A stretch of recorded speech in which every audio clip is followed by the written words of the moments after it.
C'est difficile de parler après vous parce que vous avez donné un véritable cours magistral.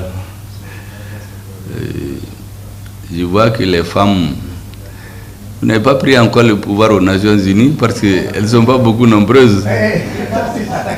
Donc, au Mali, vous savez, on a un système ici, on a une loi pour toutes les grandes fonctions. Là. Il faut forcément 30% de femmes. Même dans les nominations, quand un ministre veut nommer 3 personnes, il faut qu'il y ait au moins une femme. Sinon, ces nominations ne passent pas. Ça, c'est la règle au niveau du gouvernement malien. Dans les élections, tout parti doit présenter 30% de femmes, minimum. Sinon, sa liste ne va pas être acceptée. Alors donc, c'est pour vous dire que je vois 4 femmes sur près d'une vingtaine. Il faut demander au secrétaire général des Nations Unies de revoir à la hausse. Monsieur le Premier ministre, nous battons l'aile gauche. N'est-ce pas? L'aile droite bat l'aile gauche. N'est-ce pas? De toutes les façons, vous savez, la question des femmes et des hommes, moi je suis souvent considéré comme un conservateur, mais je dis la femme et l'homme ne sont jamais des égaux. Ils sont complémentaires. Ce que la femme peut faire, l'homme ne peut pas faire. Et ce que l'homme peut faire, la femme ne peut pas faire. Mais les deux, ils peuvent tout. Ils sont complémentaires. Quand je vois des hommes qui disent qu'ils sont plus importants que les femmes, ou inversement, je suis toujours en contradiction avec eux. Je dis, on se complète. Nul n'est meilleur à l'autre. Souvent, quand je vais dans les cérémonies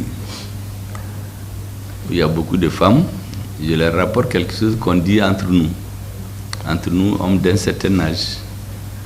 Quand on a un certain âge, on dit, mais pourquoi je n'ai pas eu beaucoup de filles? Parce qu'il se trouve que, à l'âge avancé, les filles pensent plus au père et à la mère.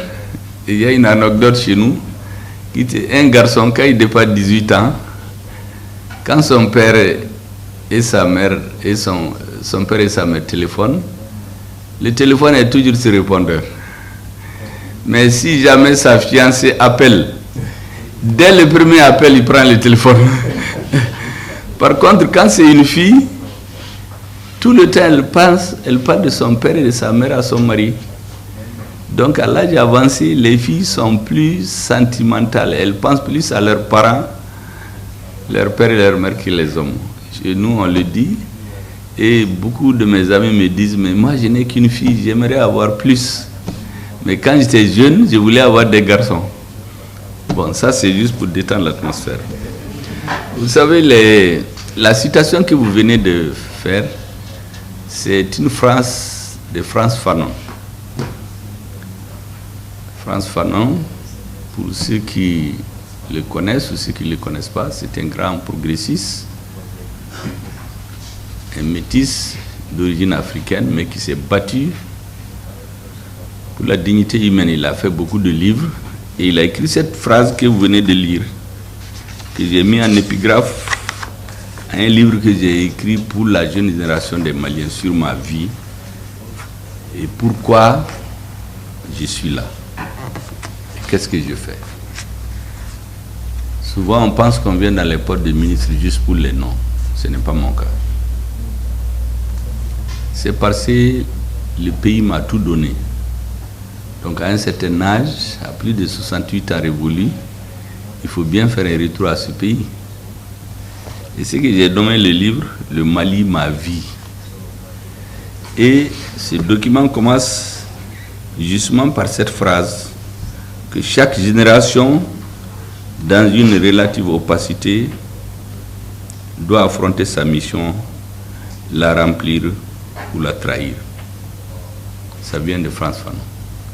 Mais j'ai ajouté une autre citation qui vient du Bamana cette fois-ci, la langue de chez nous, qui dit « Le mensonge qui parle aura raison de la vérité qui se tait. » Le mensonge qui parle aura raison de la vérité qui se tait. quand la vérité n'est pas connue. C'est le mensonge qu'on inculque dans la tête des gens qui deviennent la vérité. Dans le monde, il y a beaucoup de mensonges. Et les jeunes générations d'intellectuels prennent ces mensonges pour de la réalité. L'exemple le plus frappant, pour revenir au cas du Mali, c'est la lutte contre le terrorisme. Moi, j'ai fait plusieurs livres sur la lutte contre le terrorisme. Premier livre, sur les rébellions au nord du Mali. Tous les arguments qui sont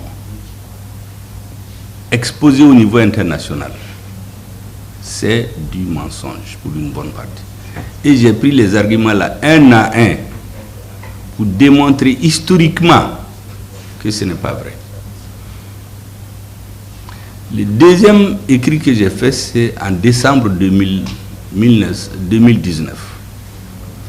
Lorsque le président français, dans un langage irrévérencieux, a convoqué les chefs d'État des pays du Sahel à Pau, pratiquement des injonctions. On ne peut pas être plus irrévérencieux à l'endroit de quelqu'un. Je n'ai pas dormi. J'ai fait 2 nuits, j'ai écrit un article que j'ai appelé La faillite de l'État malien.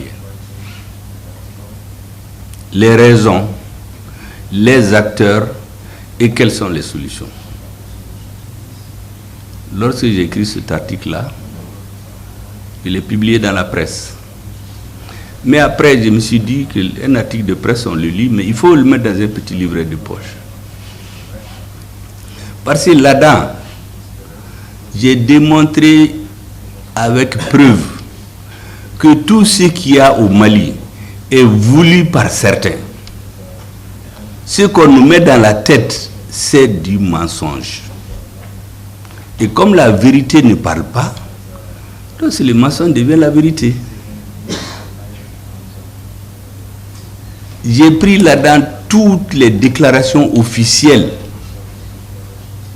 des responsables politiques français qui planifient la division du Mali, la partition du Mali.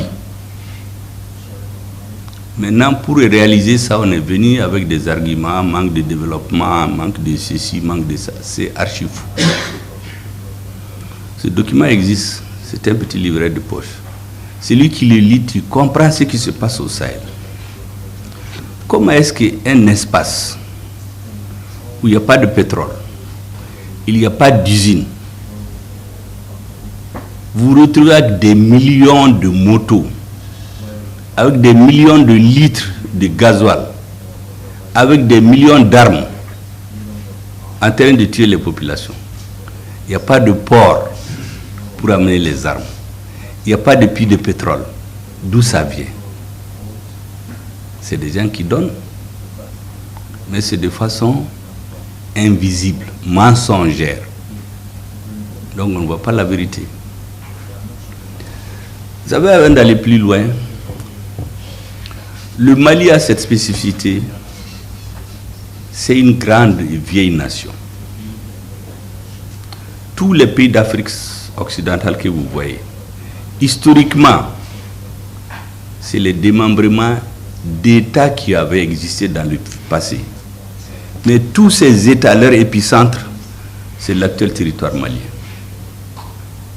Le Mali, la Mauritanie, le Sénégal, la Guinée, la Côte d'Ivoire, le Burkina, la Guinée, le Niger. J'ai été au Niger en visite le 31 décembre 2023. J'ai été à Agadez. Agadez, quand vous écoutez les écrits, on vous dit c'est la ville des Touaregs. C'est ce qu'on dit à tout le monde. Mais le chef traditionnel là-bas, c'est un noir.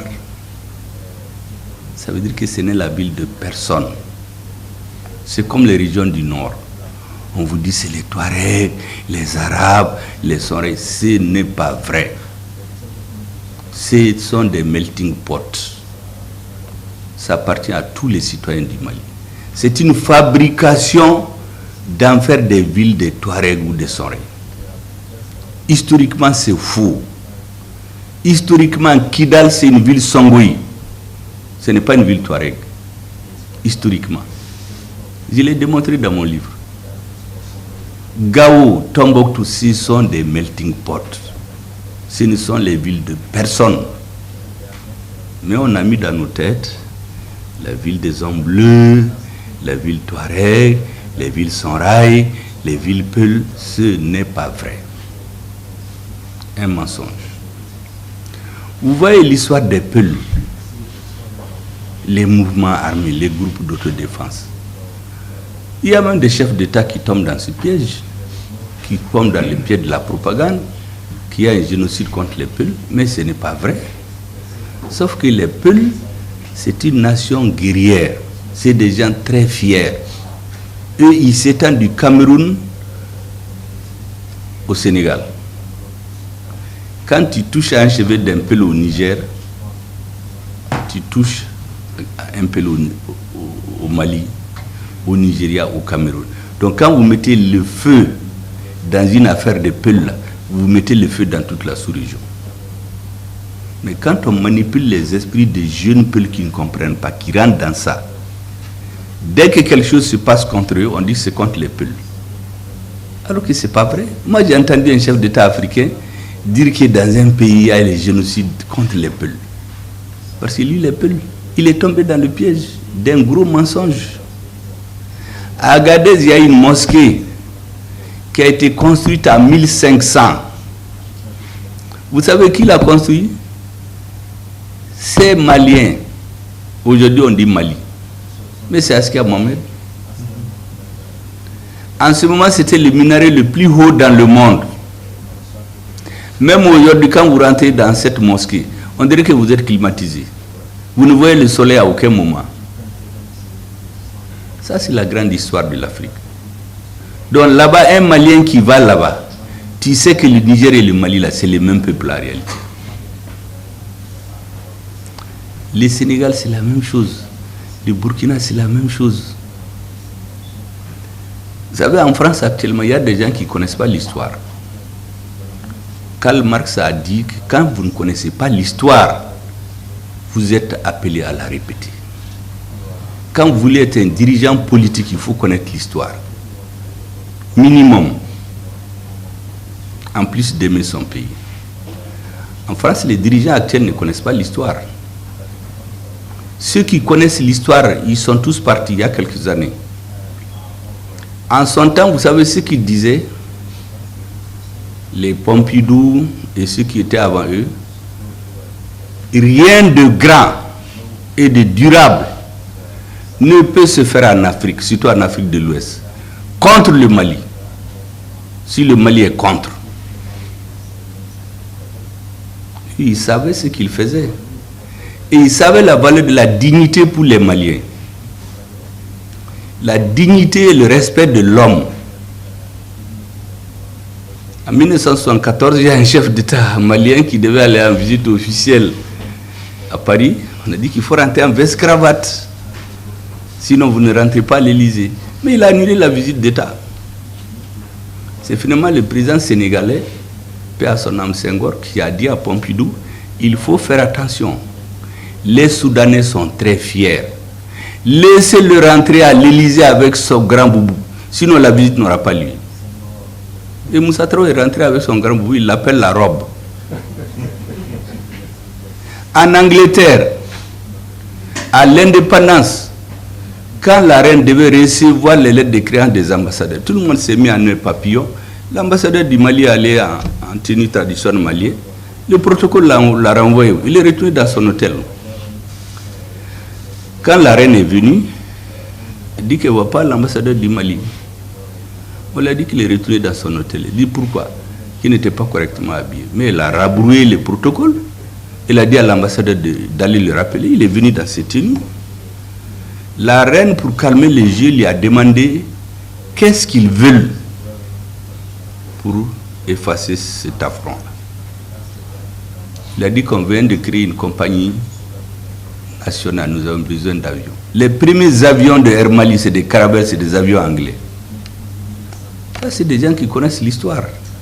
Mais quand vous avez des présidents et des dirigeants avec la culture Wikipédia, c'est-à-dire ceux qui voient sur Internet, ils sortent dans les médias, ils menacent, on vous envoie des armées, ça ne peut pas marcher au Mali. Et les présidents français qui comprennent ça, ils sont plus de ce monde. Au Mali, il y a des choses qu'on n'accepte jamais. Quand j'ai lu mon fameux discours aux Nations Unies, le 25 septembre 2001, j'ai passé par Paris pour saluer les Maliens. J'ai reçu là-bas l'adjoint du ministre des Affaires étrangères. Il a dit tout ce qu'il a à dire. Je lui ai dit, vous savez, je vais vous expliquer, les dirigeants français. Il ne faut pas vous tromper d'époque. Le colonialisme est terminé. Vous avez encore l'esprit colonial. C'est terminé. Ne vous trompez pas de peuple. Il y a des pays qui ont été colonisés en 6 mois, en 1 an. Pour coloniser par les armes l'actuel territoire malien, entre 1878 et 1916, vos ancêtres ont mis 38 ans de guerre pour occuper le territoire malien. Pendant les 70 ans de colonisation, il n'y a jamais eu un an où il n'y a pas eu une révolte. Quand ce n'est pas les Dogons, c'est les Bobos, c'est les Soreilles, c'est les Mianka. C'est un peuple qui est réfractaire à la suggestion. Donc il faut nous respecter. La deuxième chose, la troisième, ceux qui dirigent le Mali aujourd'hui, ce n'est pas les présidents démocratiquement élus, entre guillemets, là, auxquels vous êtes habitués, que vous avez installés à la tête de nos États, qui sont plus préoccupés par leur image en Occident, dans les médias. On a vu ici des présidents où on a fermé, on a fait une année blanche pour une histoire de 300 millions de francs CFA. La même année, on a investi 800 millions dans les médias en Occident pour faire la publicité pour le régime. C'est à ça que les gens étaient habitués. Ces mensonges-là, on ne peut pas les faire passer au Mali. Et parce que je l'ai dit, Assimi Goïta, il n'a pas besoin de visa pour aller à Paris. Il n'a pas de compte aux États-Unis. Si vous interdisez les visas, vous fermez les comptes, vous n'avez rien réglé. Lui, il quitte Kati, il vient à Koulouba. Donc je l'ai dit, monsieur, il s'appelait un certain Bigot, allez-y réviser vos leçons d'histoire politique. Changez le logiciel de vos dirigeants. Vous avez un esprit colonial qui ne marchera pas au Mali. Sinon, nous, la plus grande communauté économiquement, après la Côte d'Ivoire, et c'est les Maliens en France.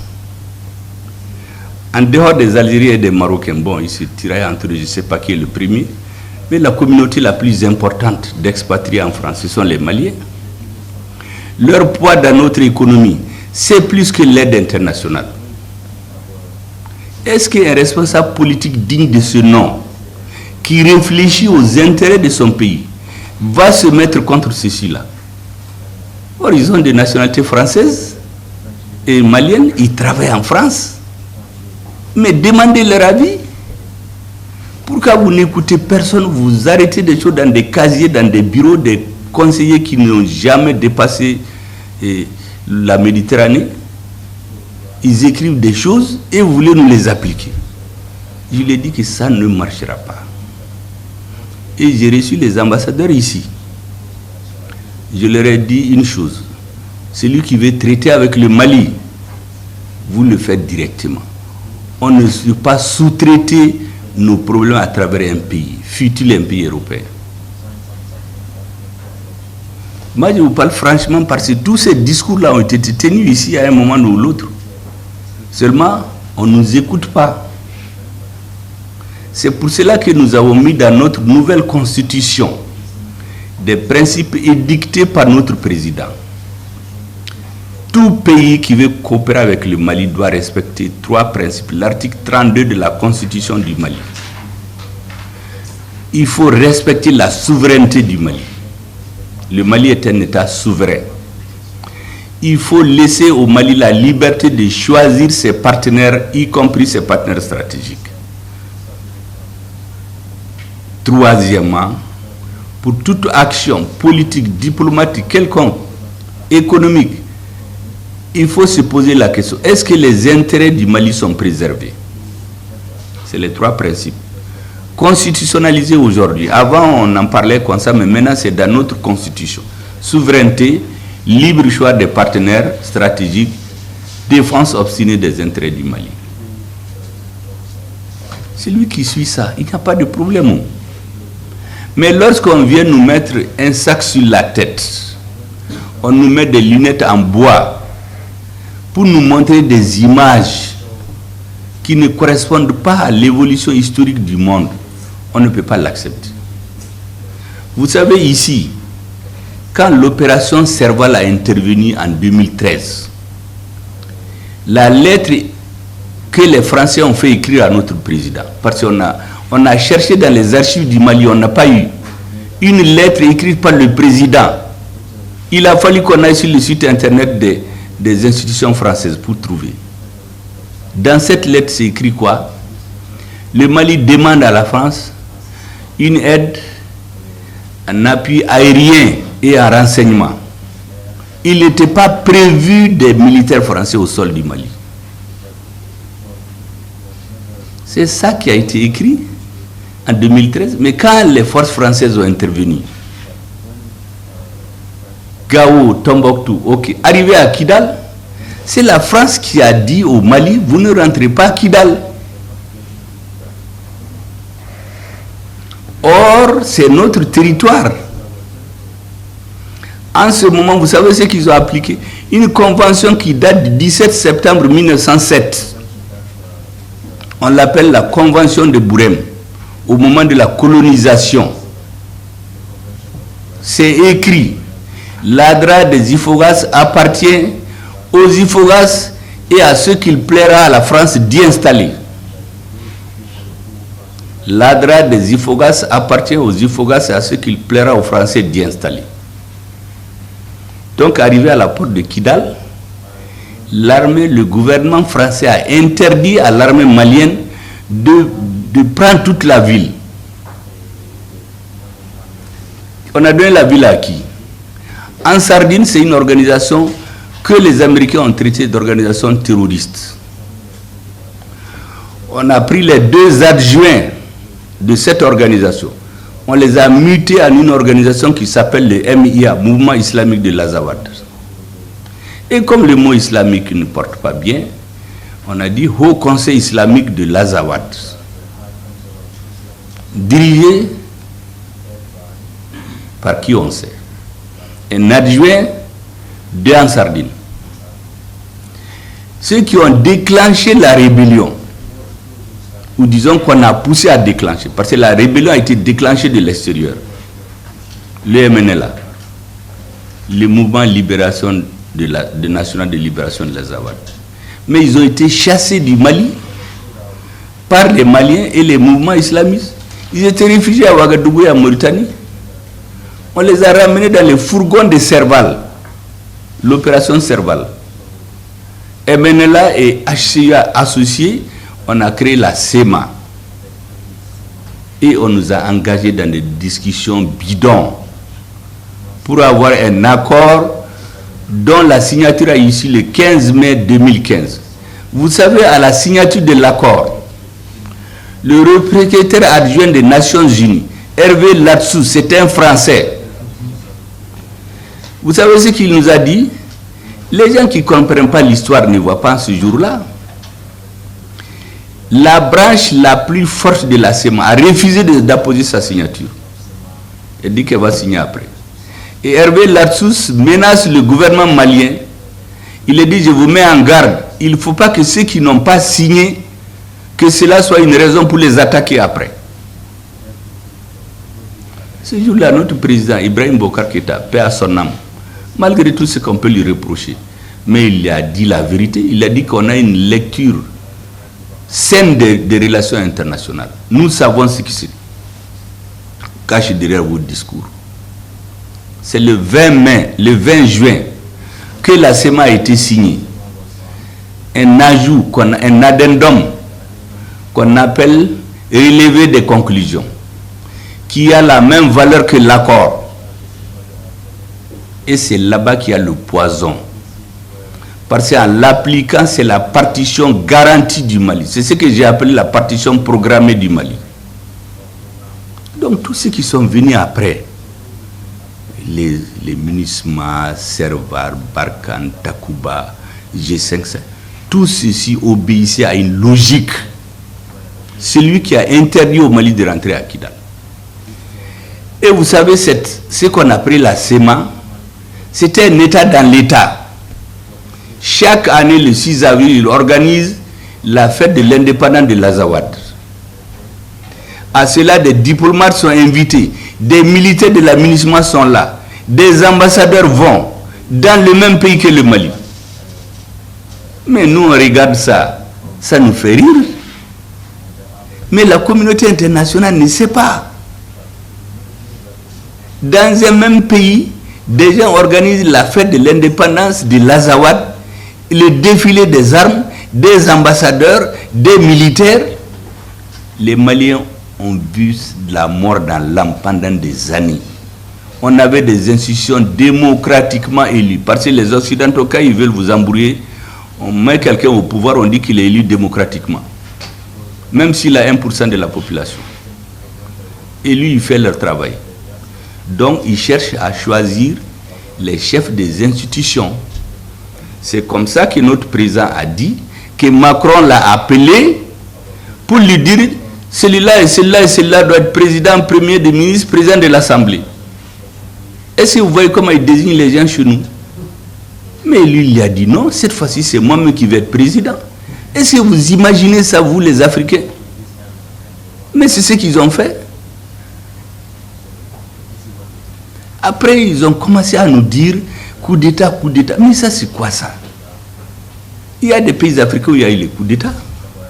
Vous savez, quand il y a eu les coups d'État dans un pays, Joseph Borrell, le haut représentant de l'Union européenne, il convoque les ministres des Affaires, les ministres de la Défense de l'Union européenne en Espagne.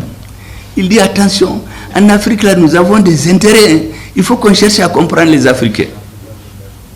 Parce qu'il y a un coup d'État dans un pays qui était bon, entre guillemets.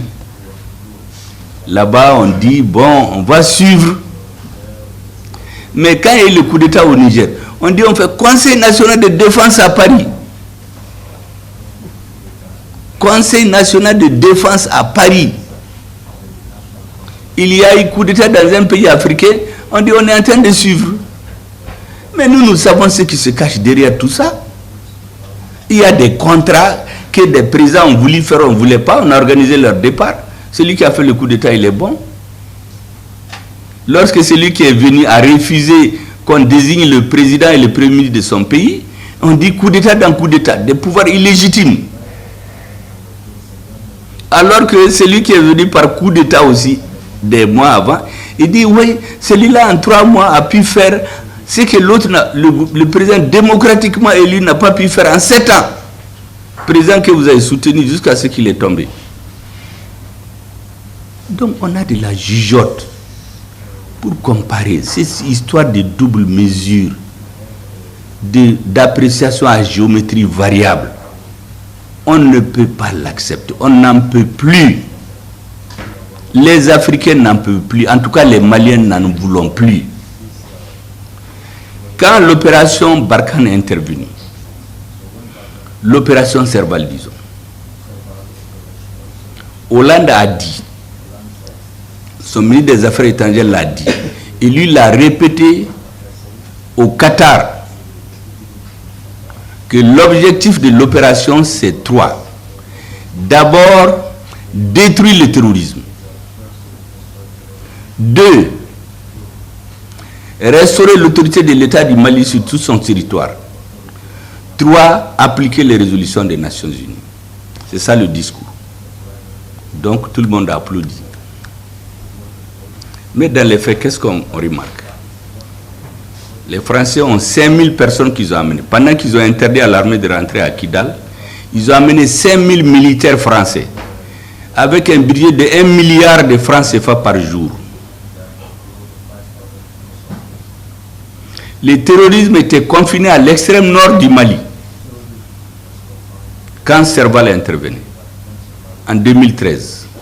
En 2020, le terrorisme a pris 80% du territoire malien. Vous avez Serval, Minisma, Petit Karak, G5 Sahel et Petiti et Patata.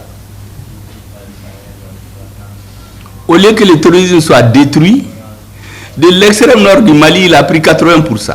Donc ça veut dire que le premier argument c'était faux, c'était du mensonge qu'on a transformé en vérité. On dit ensuite, c'est pour restaurer l'autorité de l'État sur l'ensemble du territoire. Mais ce n'est pas les Français qui ont empêché l'armée malienne de rentrer à Kidal. C'est la France qui a divisé le Mali en deux et créé une enclave où il n'y avait plus d'autorité. Là-bas, il y a un État dans l'État. Il y a des mines d'or. Des centaines de milliers de personnes quittent le Soudan et le Tchad. Ils les exploitent. Personne ne sait où va l'or. 1 franc, il n'y a aucun développement dans la région du Nord pendant 10 ans. Donc, les discours sur l'autorité de l'État, c'était du mensonge. Troisièmement, appliquer les résolutions des Nations Unies. Mais les résolutions des Nations Unies, vous allez-y les lire. D'une année à l'autre, ça change comme vous changez votre chemise. Quand elle est sale, vous l'avez, vous changez. Elles sont totalement différentes. Moi, je les connais toutes par cœur pratiquement. Totalement différentes. Et vous savez, quand l'opération Serval est intervenue, quand on a continué à la signature de l'accord, les Maliens ont accepté la MINUSMA parce que dans la conscience collective des Maliens, eux, ils ne savent pas que les Nations Unies ne peuvent faire que les forces d'interposition. Pour eux, les Nations Unies venaient nous aider à écraser les terroristes.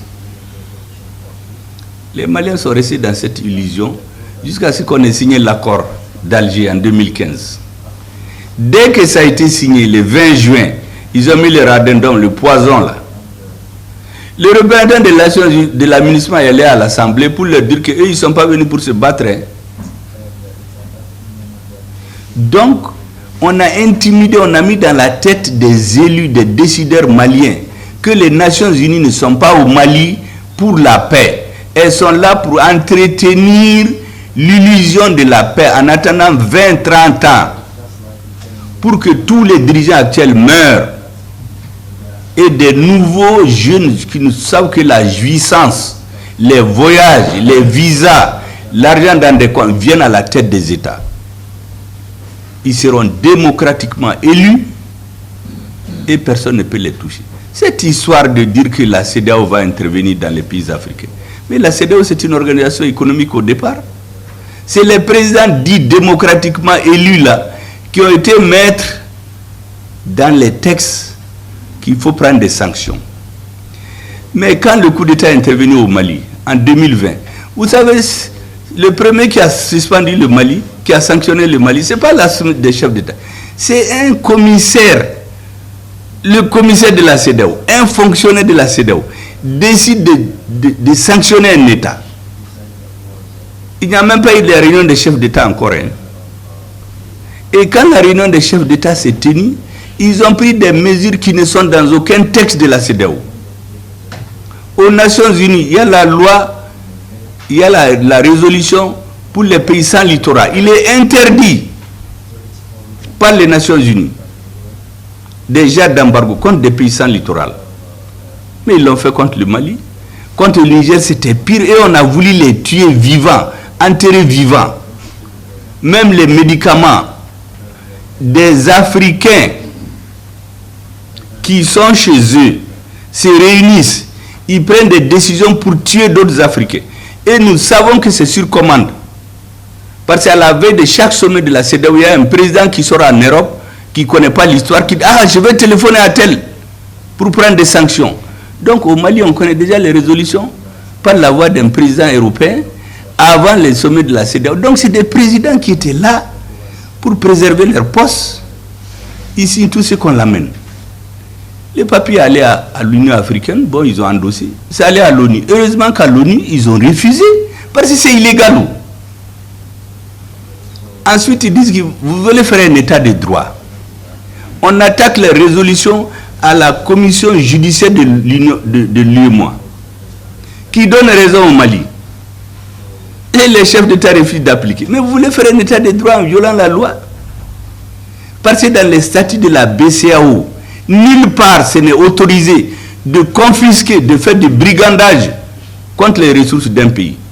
Parce que le président français le voulait, et quelques présidents en Afrique, démocratiquement élus, qui prennent des sanctions contre le Mali, embargo contre le Mali. Après, on les voit dans des avions, ils vont en Russie, parler avec Poutine qu'ils cherchent des armes.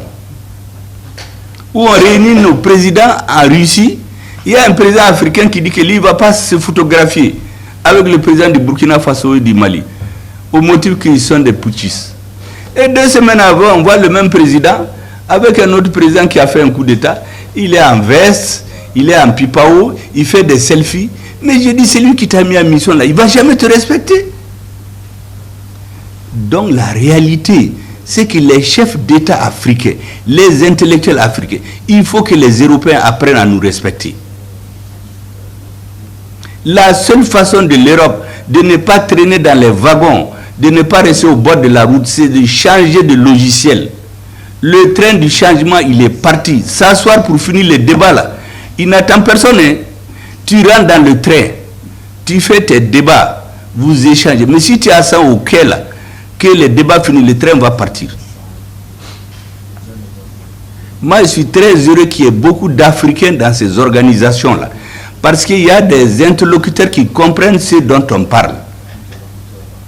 Parce que d'autres ne comprennent pas. Moi, je sais que tout ce que je vais dire là, il y a des spécialistes qui vont l'examiner dans les pays européens. Ils vont s'asseoir pour étudier, regarder ses yeux, regarder ses mains, sa gestuelle, qu'est-ce qu'il y a en dessous. Il faut qu'on règle son compte. Moi, je suis certain que ça va se faire. Moi, j'ai vu des spécialistes français sur les médias qui disent que le Niger, comme il y a l'embargo, on va monter maintenant des opérations clandestines, c'est plus facile pour les déstabiliser. Moi, j'ai vu des agents des services secrets français en retraite dire ça, ou des gens qui disent qu'il faut attenter à la vie des présidents. J'ai dit au ministre de la Justice ce jour-là de faire un dossier sur ce monsieur-là. Tous les chefs d'État des pays qui veulent attenter officiellement, il le dit, à la vie des présidents africains, on va les poursuivre. C'est comme ce monsieur qui vient faire des trafics de passeports ici, il fait le monsieur. Quand on a lancé un mandat d'arrêt contre lui là, mais on l'a sorti de son gouvernement, parce que si jamais, et le ministre de la Justice vient me dire, mais il va refuser de venir. J'ai dit, mais toi tu es dans la justice, nous on est dans la politique. Si on lance un mandat d'arrêt contre lui, un membre de leur gouvernement, qui est poursuivi par un État africain, il ne va jamais rester dans le gouvernement. Mais ils l'ont chassé. Toi, tu es là-bas, tu donnes des leçons, tu fais tes affaires ici. Les Maliens achètent un passeport 2 fois plus parce que ta famille fait des affaires. Donc, au nom de leur État, ils font des affaires personnelles. J'ai dit, le peuple français n'est pas un adversaire du peuple malien. C'est les dirigeants français qui sont en retard par rapport aux conditions historiques d'aujourd'hui. Il faut qu'ils les changent ou bien qu'ils changent leur logiciel. Donc il faut dire aux Nations Unies qu'à la tête du Mali en tout cas et des pays de l'AES, il y a des gens qui réfléchissent, qui ont le sens de l'histoire. Tout ce qui se fait aujourd'hui, ça s'est fait avant. À la conférence de Berlin en 1885, dans les résolutions, il n'a jamais été dit qu'ils vont coloniser l'Afrique. Dans les résolutions, ils ont dit qu'il y a le fleuve Niger et le fleuve Congo, ils vont aider à régulariser la circulation sur ces fleuves. Ensuite, ils vont appeler la mission civilisatrice de la France et l'Angleterre va amener les 3C, colonialisme, commerce, christianisme. À Bana, c'est fini. Ils n'ont jamais parlé de guerre coloniale. Mais quand ils sont venus, ils ont fait autre chose. Donc c'est le même système qui continue. Les Nations Unies, on les utilise. L'aménagement, nous avons eu les preuves que des fonctions critiques de l'administration sont détenues par des fonctionnaires d'un pays donné qui font la politique de ce pays-là au Mali, sous le couvert de la couverture des Nations Unies. Mais nous, on a déchiré cette couverture-là. Takuba, dans les langues locales, c'est le sabre pour diviser en Soré et en Tamashek. C'est une opération farfelue qui a été montée pour concrétiser la division du Mali. Menaka devait devenir le terrain d'expérimentation de toutes les forces spéciales des pays européens. Comment vous pouvez imaginer que sur notre territoire, notre armée ne peut pas aller sur certaines parties? On dit non, c'est la zone d'entraînement nocturne de Takuba. Donc l'armée malienne ne part pas. Ou en 2014, lorsque ce qui s'est passé, vous le savez, c'est tellement ridicule, on a fait perdre à l'armée malienne ce qu'ils appellent la guerre de Kidal. Les militaires qui ont, pour sauver la vie, sont rentrés dans la base de l'aménagement. On les a obligés à déposer les armes. Est-ce que vous savez que quand l'armée malienne a voulu récupérer ses armes, l'officier français qui était là, il leur a dit que c'est des butins de guerre qui appartiennent à la SEMA. On ne peut pas les donner au Mali sans l'autorisation de la SEMA. Un mouvement. Mais nous notons tout ça, on scrute, on lit. Le Mali ne peut même pas acheter des lunettes à vision nocturne. Dans un pays pauvre, on a sorti des milliards de caisses de l'État pour acheter des hélicoptères, des avions. On n'achète pas des lunettes à vision nocturne. Les hélicoptères, on sort l'argent pour acheter 6 hélicoptères. On a 2 vieux hélicoptères de fabrication européenne. Disons des Européens qui les utilisent. On les repeint et on va au Mali au prix du neuf. Ils marchent 2 mois, ils tombent en panne. Heureusement qu'après la rectification, nous les avons donnés à nos partenaires, on les a réparés, ils sont au front aujourd'hui. Les 4 autres hélicoptères, on ne sait pas où est parti l'argent. On sort l'argent pour acheter 6 avions de combat. Nous trouvons 4 avions de transport. Mais ça, c'est quoi ça? Et les gens qui ont fait ça, on dit qu'ils sont démocratiquement élus. Ils se promènent avec des cravates, ils sont dans les villas, dans les voyages. Eux, ils ont des passeports pour aller partout. Il n'y a pas de coupure de visa, il n'y a pas de blocage des comptes. On les connaît au Mali. Vous savez, on a une base qu'on appelle Deliman, au Mali. En 2019, c'est l'aménagement qui a financé. C'est Barkhane qui a construit. Dans le désert. Et ils ont oublié, s'il vous plaît, de faire un forage pour avoir de l'eau à boire. Donc nos soldats sortent, ils vont dans les hameaux Touareg pour chercher à boire. Les terroristes les scrutent leur chemin. Et un jour, ils tombent sur eux, ils les massacrent tous. Ils prennent le camion, ils mettent des bonbons d'explosifs là-dedans. Ils partent rentrer dans le camp. On fait exploser, les soldats meurent. Ceux qui ne meurent pas font 7 heures de temps en train de prier l'aménagement et Barkhane de les aider. Ils ont refusé. Pas les hélicoptères sont là, les avions sont là. Pendant ce temps, le peuple malien a sorti des milliards de ces caisses pour acheter des hélicoptères aidés. Tous les soldats sont morts. Nous, on les met dans les fosses communes parce qu'il n'y a même pas d'avion pour les transporter. On pleure, le président est démocratiquement élu, le gouvernement c'est un gouvernement démocratique et le terrorisme s'étend. Au début, le terrorisme était au nord du Mali, ça s'est étendu au Burkina, ça s'est étendu au Niger. Dans ces pays-là, il n'y avait pas de terrorisme avant. Mais les gens croient que nous, on ne réfléchit pas.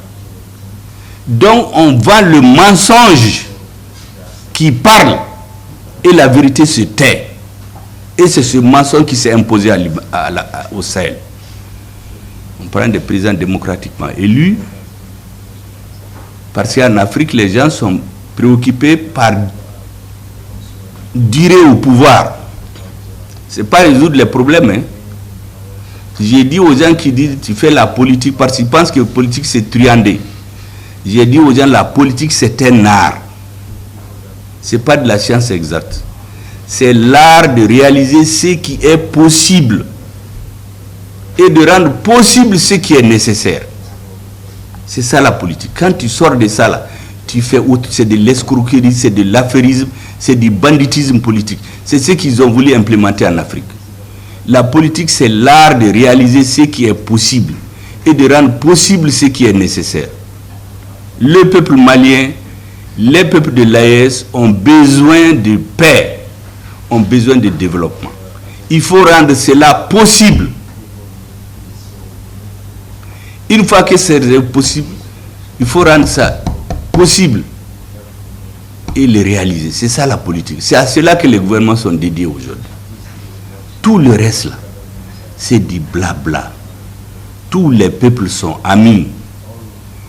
Nous ne sommes pas des adversaires des peuples français, des peuples européens. Tous les pays cherchent à défendre leurs intérêts, point à la ligne. Vous voyez actuellement, sommet Afrique-Russie, Afrique-France, Afrique-Chine, Afrique-Corée du Sud, Afrique-Japon. Mais tous ces pays-là, c'est leurs intérêts. L'Afrique est devenue la belle femme, tout le monde veut être son fiancé, mais tu ne veux jamais la marier. Vous voulez juste au détour d'un sommet, dire que vous allez investir 20 milliards pour le développement et ainsi de suite. Mais ça ne peut pas continuer. Bon, on me dit d'arrêter de parler. En tout cas, mes interlocuteurs y suivent parce qu'ils apprennent beaucoup de choses, je suis sûr. Vous ne savez pas ce qui se passe. Bon, c'est ce qui nous a révoltés. Notre peuple est réfractaire à la suggestion.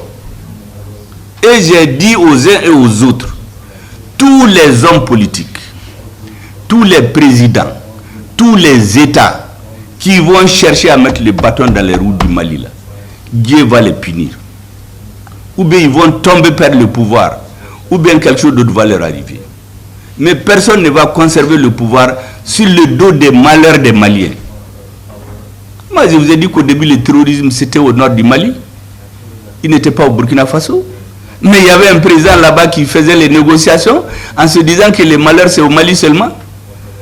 Au Niger, il n'y en avait pas. Après, on a vu un président qui dit les Africains, là, il faut faire attention. Hein.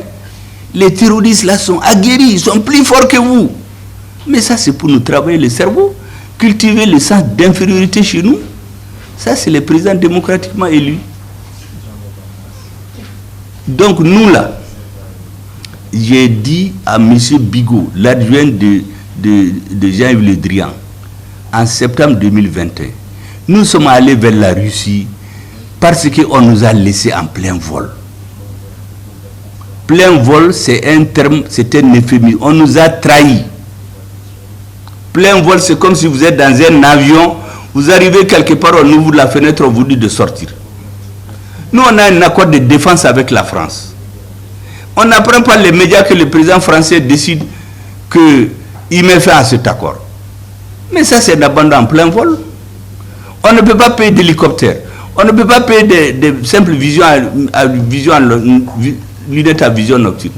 On achète un avion de transport avec les Espagnols. Parce qu'il y a des pièces américaines là-dedans, on bloque. Nos soldats, on les met dans des fosses communes. On ne peut pas les enterrer dignement. On ne peut rien. Les Russes disent, nous, on ne se mêle pas de vos affaires intérieures. On va vous aider à assurer votre sécurité. Nous, on veut notre part. Des gagnants-gagnants. Aujourd'hui, notre armée n'a pas besoin de quelqu'un pour survoler notre territoire. Avant, c'était impossible. On n'avait même pas un hélicoptère. Aujourd'hui, nous n'avons besoin de personne pour aller là où il faut. Quand on a dit à l'administration de quitter, on s'est entendu pour partir. Mais on s'est rendu compte qu'avant le départ de l'administration, tous les blindés, on les a transmis aux terroristes. Heureusement, nous avons des drones pour tout contrôler. Nous les avons tous détruits. Proprement. On se donne rendez-vous à 10h. On vient nous dire que l'administration est partie à 6h. On dit, mais pourquoi? Il dit qu'ils sont en insécurité. Vous êtes venus pour sécuriser les Maliens. Et puis vous vous fiez parce que vous êtes en insécurité. Mais en réalité, c'est pour nous tromper. Les mensonges, c'est tout ce qu'on délivre aux Africains. Il faut qu'on arrête. En tout cas, au Mali, dans l'AES, ça ne passera pas. Nous allons équiper nos pays et ces milliers de motos, ces millions de litres de carburant dans le désert, qui les amène? La Libye, les gens disent qu'ils ont fait une erreur. Ils n'ont pas fait d'erreur. Hein. Ils ont fait exprès. Parce qu'ils ont leur objectif stratégique. La première fois, on est venu opposer les Africains pour situer, on les a occupés militairement. Cette fois-ci, on cherche des présidents démocratiquement élus. Sous le couvert de la démocratie, on va venir repartager l'Afrique. C'est aussi simple que ça. Il n'y a pas une autre solution, il n'y a pas une autre explication. Tout le reste là, c'est du pipeau. C'est des lunettes en bois qu'on est venu mettre sur nos yeux avec un sac en plus, avec la multiplication des forces, MINUSMA, G5 Sahel, Takuba, on nous tourne pour qu'on s'embrouille. On a déchiré cette toile-là où ils sont tous partis. Et nous avons décidé de prendre notre destin en main. Le Burkina a décidé la même chose. Le Niger. Nous avons un destin lié. Aujourd'hui, il faut dire à nos partenaires, je n'allais pas dire nos amis européens, aux Nations Unies, il faut qu'ils changent de logiciel. Nous avons dit que nous réquisons désormais que la France soit le porte-plume pour le Mali. Parce qu'ils écrivent tout. On ne veut plus de ça encore. Même si on va écrire dans une langue qui n'existe même pas encore, nous ne voulons plus de ça. Donc, les deux citations qu'il y a dans ça, là, nous avons un problème de génération au Mali, que la génération Assimi Goïta est en train de régler. C'est des jeunes de 50 ans et moins. C'est les descendants de Soni Alibert, d'Askia Mohamed, de Firoun, de Sundiata Keita. Dieu a fait que la société a sécrété ces hommes-là pour restituer au Mali et aux Africains leur dignité. C'est tout, c'est pas plus compliqué que ça. Pour le reste là, tous les discours que vous entendez là, c'est pour nous embrouiller. Nous sommes un peu pacifiques et puis nous savons qu'un pays ne peut pas être en guerre avec tout le monde. Sinon vous ne pouvez pas gagner. Nous savons ce qui se prépare contre l'AES pour l'étouffer, pour empêcher de réussir. J'ai fait des statistiques récemment, j'ai vu un pays qui a présenté aux bourses des valeurs d'un pays occidental, les bourses des valeurs de l'or. J'ai regardé les statistiques. J'ai regardé l'or qui a été importé du Mali et sa valeur en dollars. Je suis venu, j'ai dit au Mali, les techniciens là, donnez-moi la quantité d'or qui a été exportée dans telle année dans tel pays. Quand ils m'ont donné, j'ai comparé les chiffres. Est-ce que vous savez le scandale? C'est le budget de l'État malien. C'est ce qui a été exporté frauduleusement. L'or que ce pays a présenté, c'est le budget de l'État malien. On nous dit qu'on est un pays pauvre. Imaginez-vous, quand quelqu'un comprend tout ça, là, tu ne peux pas accepter ce qui se passe. Les mines d'or à Gao, à Kidal, je vous dis, des milliers de Soudanais et de Tchadiens les exploitent depuis 2013. Où va l'or? Pas au Mali. Aucune route, aucun puits. C'est des narcotrafiquants. Et la technique, tout ce qui compte au nord, des commerçants, des assassinats ciblés, pour qu'il reste seulement les gens qui ne comprennent pas. Et dans 10-15 ans, avoir des dirigeants démocratiquement élus pour les dominer. Nous ne voulons plus de cela. Travaillons en tant que partenaires, commerçons normalement. Ce qui se fait avec les autres continents, on fait la même chose. Les Africains sont fatigués. Nous sommes fatigués de ces concepts présents démocratiquement élus et répandre, je ne sais pas, certaines valeurs de leur société chez nous, nous les imposer. On n'est plus d'accord.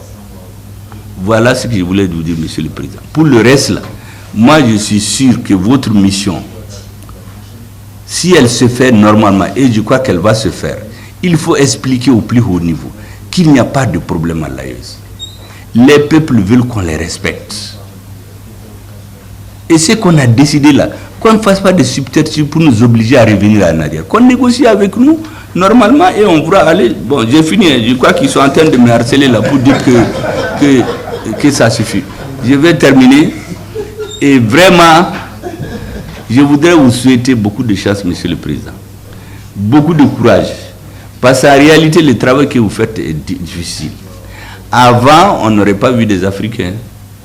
Les gens ont compris que maintenant, il faut mettre des Africains. Il faut les avoir avec soi, comme ça, ils vont parler à leurs frères, ils vont mieux les comprendre. Il faut leur dire qu'ils ne vont pas vous utiliser. Et que vos frères, là, vous comprenez avec eux. Nous allons ensemble défendre les intérêts des Africains. Pour que dans 50 ans, on soit comme tous les peuples. Qu'on nous respecte, c'est tout. Merci, Monsieur le Président.